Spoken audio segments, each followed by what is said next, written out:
ಆ ಕಾರಣಕ್ಕಾಗಿ ನನ್ನ ಜೀವನದಲ್ಲಿ ನೀನು ಮಾತಿಗೆ ಪ್ರಕಾರವಾಗಿ ಒಂದು ಮಂತ್ರಿ ಅಂದ್ರೆ ತಪ್ಪಾಗಲಿಕ್ಕಿಲ್ಲ. ಅಲ್ಲ, ನಾನು ಕೇಳಿದ್ದೇನೆ, ಈಗ ಯಾವುದೇ ರಾಜಕೀಯ ವಿಚಾರವಿದ್ರು ಅವರಲ್ಲಿ ಹೇಳುವ ಮೊದಲು ನನ್ನಲ್ಲಿ ಪ್ರಸ್ತಾವಿಸ್ತಾ ಇದ್ದೀರಿ ನೀವು ಅಂತ ಅಲ್ವಾ?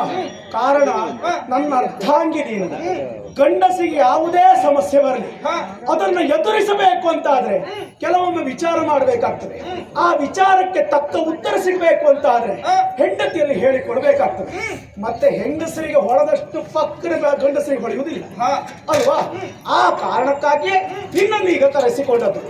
ಸಾಂಸಾರಿಕ ವಿಷಯವೂ ಹೌದು, ರಾಜಕೀಯ ವಿಷಯವೂ ಹೌದು, ಎರಡೂ ಹೌದು. ಎರಡಕ್ಕೂ ಸಂಬಂಧಪಟ್ಟಂತ ಒಂದೇ ವಿಚಾರ.